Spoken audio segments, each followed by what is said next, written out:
You're listening to the Founder Series, honest conversations from inside the life, practice, and purpose with me, Dr. Rebbecca Hertel. Real stories, real medicine, real midlife. So let's get into it. Let's go back to the beginning, not just of my practice when I started medicine, but before I even became a doctor, the person, the woman that I was before even going into medicine. So it's a really interesting story. It's not interesting to me so much because I know the story. I was part of the story. I am one of those people that I've always wanted to be a doctor. My mom says that when I was 2 years old, I put my 2 feet and heels into the sand and was like, I want to be a doctor. I've always wanted to be it. I have never not wanted to go into medicine. And the weird part is it's always fluctuated. Like I wanted to be a researcher.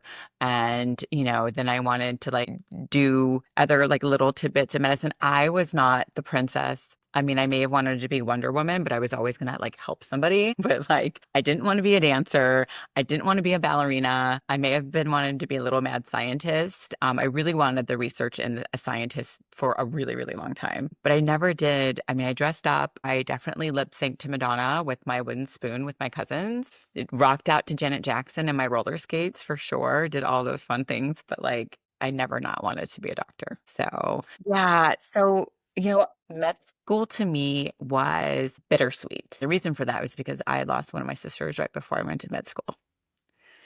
So, as I was navigating that grief, trying to navigate that grief because she passed away in a car accident. And Lexi was just turned a year, and it was the December. I had just found out I got into medical school. And so we were running down to my stepmom's and my other sister to help her get through all of that. And so I remember Lexi being so sick. She had rotavirus. It was terrible. It was really interesting because my sister was young. She was 19 years old and wasn't wearing a seatbelt. And so I was super excited to tell the family, but yet still navigating this immense grief of losing a sister. So it was difficult to be happy that my lifelong dream just was coming true while my sister's life was taken. So it was very bittersweet. And so I don't even think I was able to even grieve. My other sister and I talk a lot about this. I don't think I really even was able to grieve that for a really long time because so much of life and medicine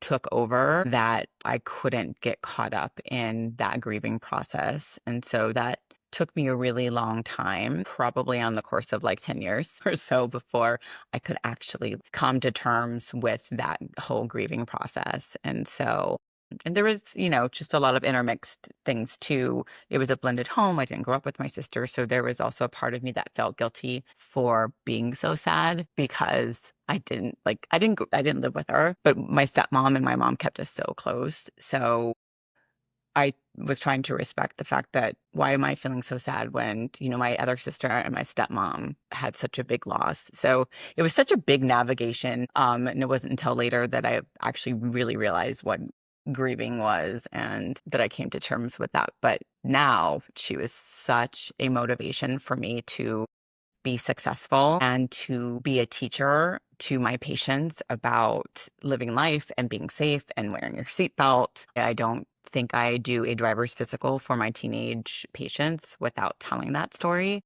So she has this amazing impact on so many other people and, even when she's in her life. So now it's been Lexi's going to be 25. So it's been over 20 years that my sister's been gone. Believe it or not, I was a married mom, recently graduated from undergrad, and Lexi was a year old. We really didn't have a lot of money at all. And I was trying to figure out how I was going to pay my way to keep my spot in medical school. And my parents couldn't do that for me. And so, believe it or not, my sister, when she had a car, for some reason got a life insurance with her new car, and my stepmom divided that life insurance up between us, and that held my spot in med school.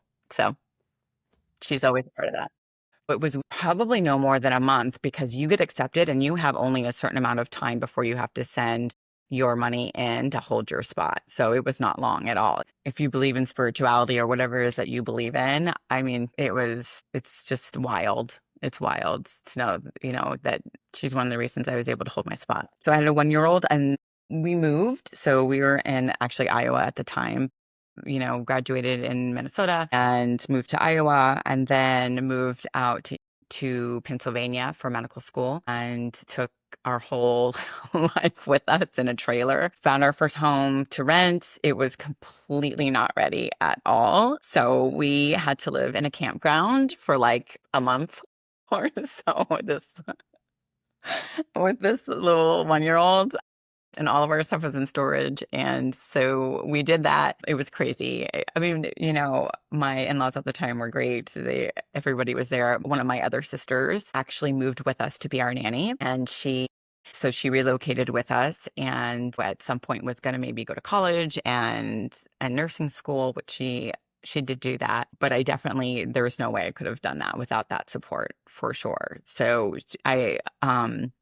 we ended up, we was probably about a month or two at the campground, and then we found an apartment and then finally rented a home. And in the meantime, I got pregnant with my second baby.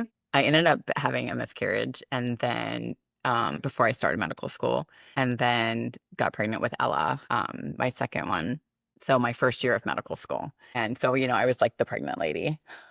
Navigating the hardest year of med school, I think, is that first year. It is like drinking from a fire hydrant. I mean, you have just all this information. And I did what's called independent study, which is I studied at home and went to school when I was supposed to go to school because I had this baby at home too. So I'm, studying with her in my arms. But there are several classes that you still had to go to school for. So anatomy class, manipulate our OMT, osteopathic manipulation classes, obviously needed to be there for. So there's a lot of courses I actually had to be in the lecture halls for before we actually went out on our own a little bit more. And it was crazy. Anatomy class, I mean, you're just 24/7 really. And so the little precious time that I did have when I was studying, I would study 24/7. So when I was home, I was studying. Snuggling was still study sessions. Driving, I was typically not driving and had my flashcards with me. So every second that I got, because I had to be mom and a wife too. So every other second was med school and all the education and all the studying. And so that was tough. That was actually when I was first diagnosed with a low thyroid. And so that's kind of what we thought was happening. And I'm not your typical hypothyroid gal, right? I mean, I've always been thin. I've always, never had any symptoms of that. So it was really weird. Even at, I was what, 24, 25. So yeah, it was odd, but I mean, that's one of the things that we found. And so that was good. And we kind of attributed to that. Although, I also think that there was a lot of stressors going on too, right? We were in the middle of moving into the home that we rented. And that's, actually when that had happened. And so, I, of course, blamed myself for moving too many heavy objects. And it was in the middle of summer. So I'm helping move and do all these things. And it was still early. I mean, it was probably 6 to 8 weeks, but still it was, you feel like you had failed. Had I not done this or not done that?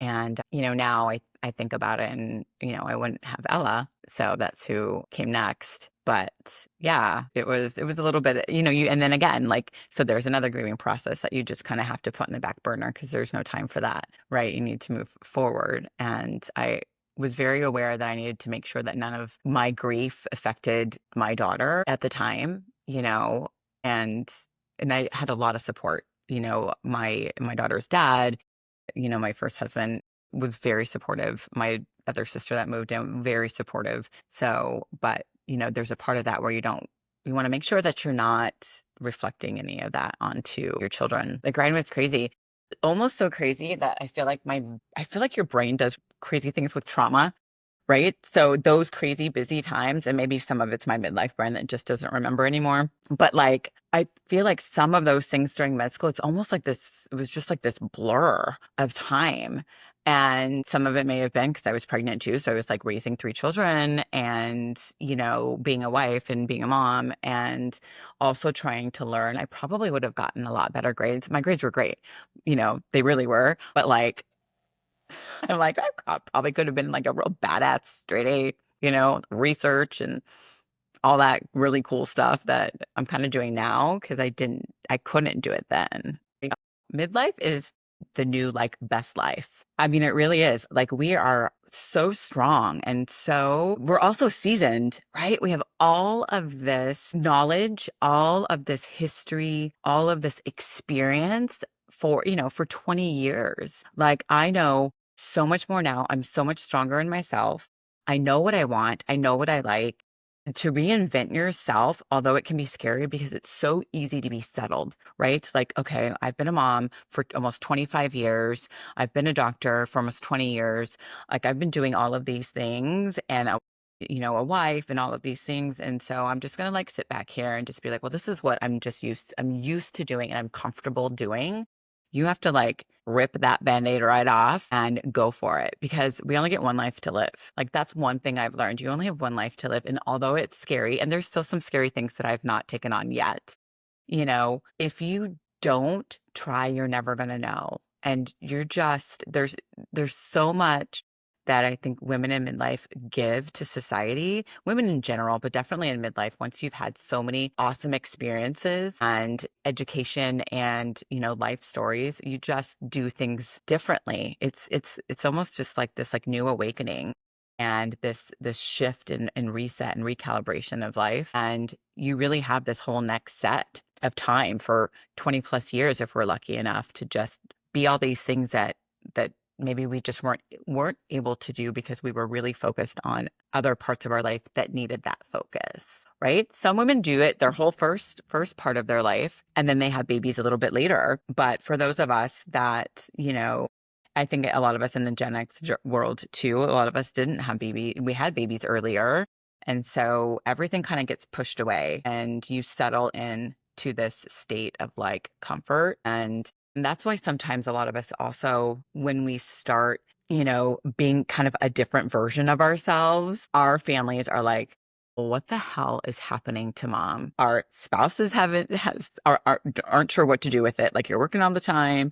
You're like, where am I in this? How come you're traveling so much? Our kids are just like, mommy, how come you're not doing this for me anymore? So it's a recalibration for the whole entire family to be like, hey guys, remember all the times that you got to do everything that you wanted to do?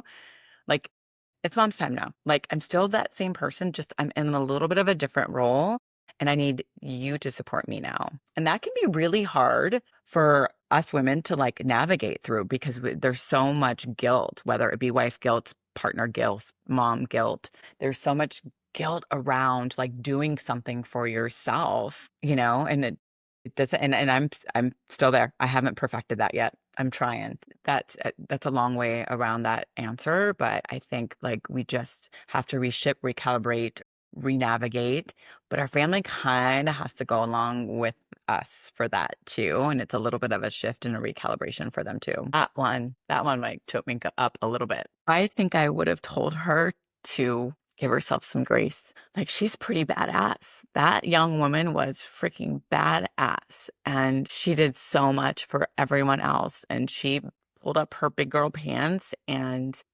just did so many things. And it was okay to cry.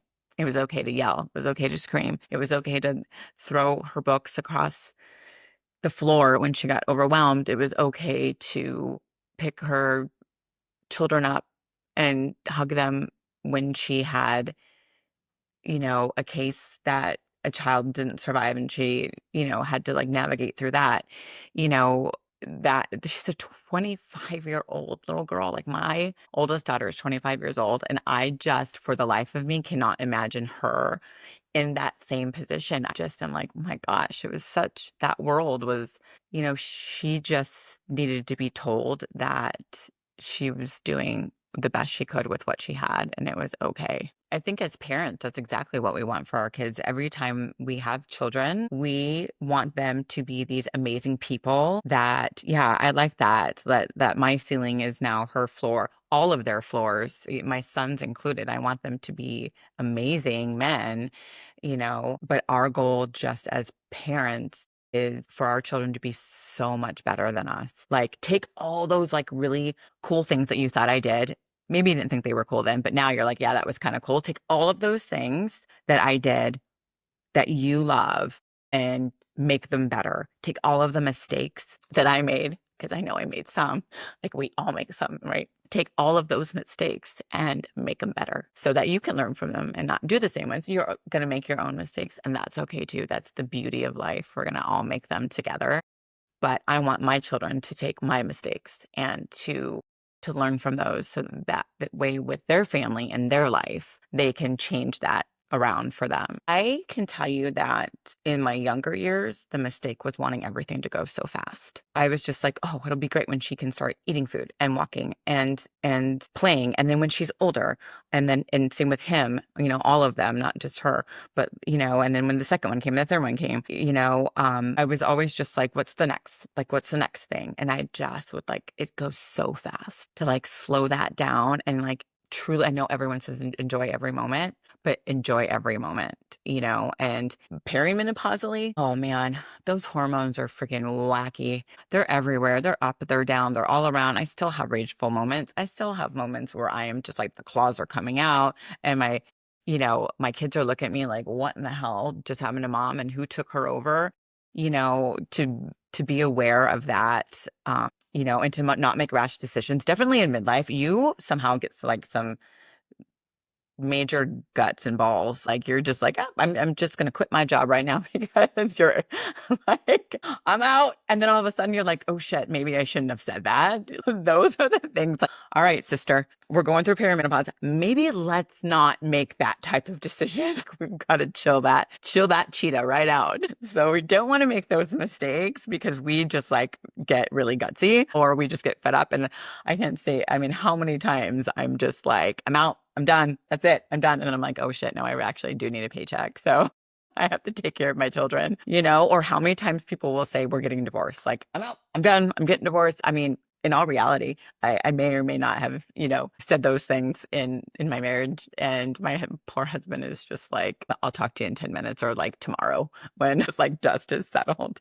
And I'm not saying that, right? But like even in my head, I'm just like, because that's how we feel. We're just like, and not every woman going through it, but a lot of women, especially those where those hormones are really wreaking havoc on their brain neurotransmitters. Like you are just like, you're rageful, you're feeling terrible. You truly are like, I'm leaving my family. I'm going to pack up my bags and go and leave. And I think we need to be better about recognizing that that's where this education is so important, not just for us, but for our children, for our spouses. Like they don't need to come up to you and be like, I think it's just your hormones. Please don't do that if you value your life. I would not do that. But I think the support of just like, okay, we're just not going to say anything and be like, you know what, mom, can I do something for you right now? Or, hey, honey, you know what? Do you need a moment? The awareness that they have that these changes we cannot control them. And sometimes we really have difficulty controlling our emotions and how they come out. Hindsight is 2020 when it comes to this.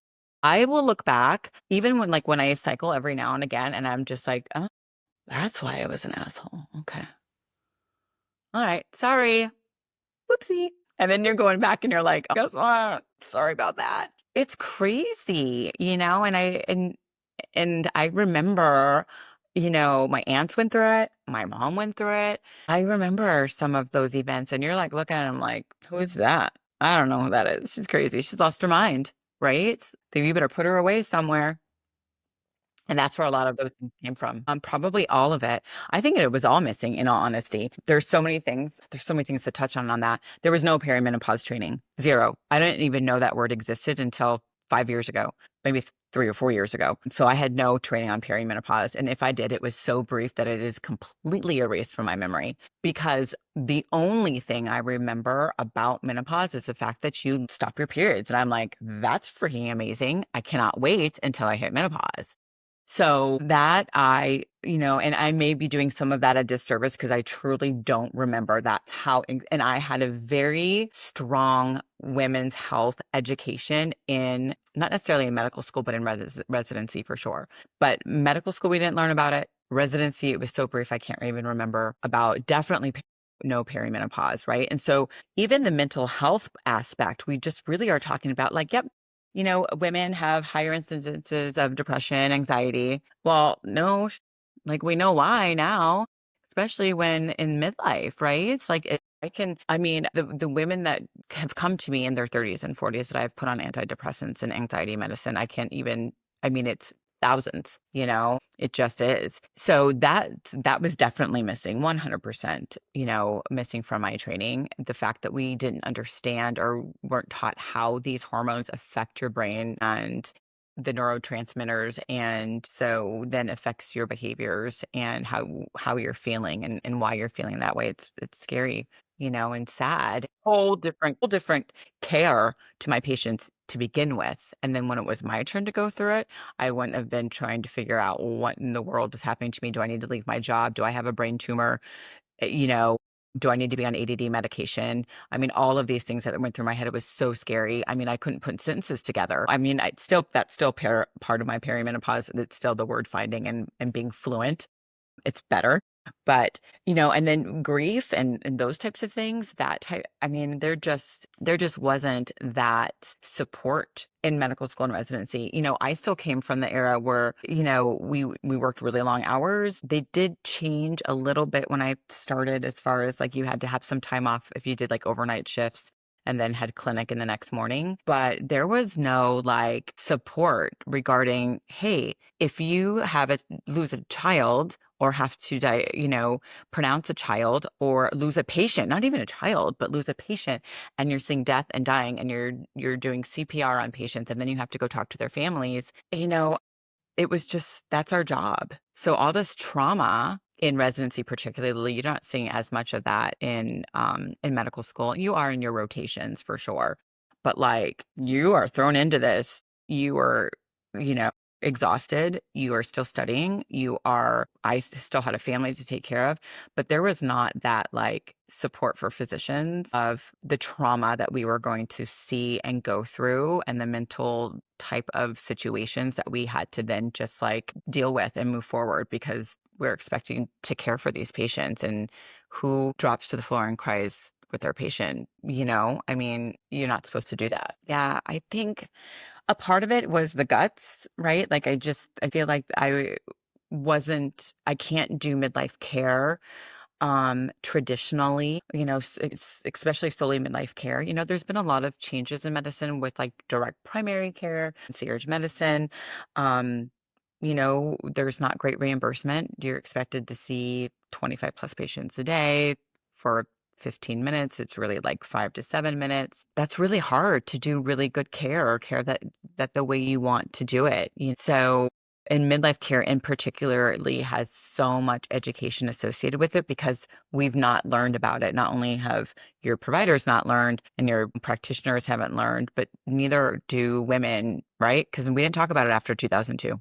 They're not rushed visits, and women they don't want to be rushed either. Like they're talking about things that are really scary and very intimate to them, and you need to give them that time and that care. They deserve that time and that care to discuss their families, why they're feeling guilty, why they're not, connecting with their spouse, why they're maybe not connecting with their children and feeling like they're connecting with their children and they feel guilty about that, why they're having dark thoughts. I mean, these are all very personal things that opens a woman up, and that cannot be rushed. Yeah. So, yeah, I mean, we didn't barely get through this first year of medical school. There is so much out there that I still think deserves so much time for women that are navigating this space of, a midlife, or are you becoming a doctor, or are you a midlife woman that is wanting to transition into something different, or doesn't feel like you can.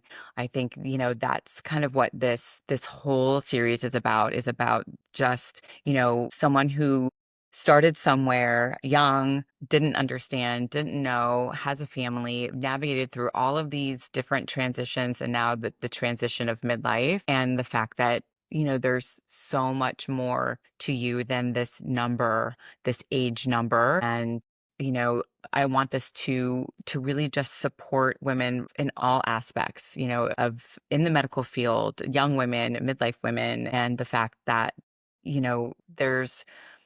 there's a lot of things that we're taught that we can do, or we cannot do, or we're told that we can't do. And there really isn't anything that we can't do. It just is a matter of what are we choosing to do in the moment and at that time. And that's what I want this series to really enlighten, all women to understand that there's so much more than, what you see in that mirror and that age and, that you write down. And the road it was really endless. You just have to take that first step forward, like we teach our babies to do. And so, in addition to all of that, entrepreneurship is something that we're not taught how to do. I had no idea at all what it was going to be like. And so I took that step forward. I started my own telemedicine private concierge practice. I just opened that in January. And so, for any of you that are interested in how to do that and this journey, I'm bringing you along with me with regards to how this is going and what this means. Especially as 48-year-old woman, I just turned 48. And so this is a whole new world, the ins, the outs, the risks, the mistakes, because we all make them. And so I'm hoping that will help others know that, yeah, you can do this and you can take those risks, and it's scary, but it can be done. And so I'm hoping all of you will enjoy watching that unfold as well. So these are all the reasons why I wanted to bring you all on this journey. And if you're in the middle of building something hard, something new, I hope this reminds you that you're not behind, you're becoming, and your story matters, even while it's still being written. Thank you for spending time with me today on the Founder Series. If this episode spoke to you, please share it with someone who needs to hear it. You can listen to the audio version wherever you get your podcasts. And if you leave a review, it helps more women find this kind of care and support. And don't forget to subscribe to the YouTube channel so you don't miss what's coming. We have some powerful stories coming your way. Until next time, take care of yourself. You deserve more than survival. You deserve to be fully seen, fully supported, and fully alive.